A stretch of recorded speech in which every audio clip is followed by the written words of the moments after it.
দুনিয়াতে অতিরিক্ত ভালো মানুষ এবং নরম হয়ে থাকাটা আসলে লস প্রজেক্ট।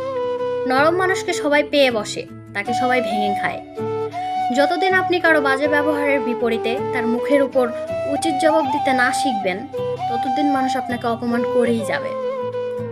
কেউ অপমান করার মতো কোনো কথা বললে তাকে সাথে সাথেই উত্তরটা দেওয়ার চেষ্টা করুন। ভালো মানুষই করে সেটা পেন্ডিং করে রাখা উচিত না। কেউ ইচ্ছে মতো কথা বলে আজকে আপনার কাছ থেকে পার পেয়ে গেলে কালকে সে আপনাকে আরও বাজে কথা বলবে।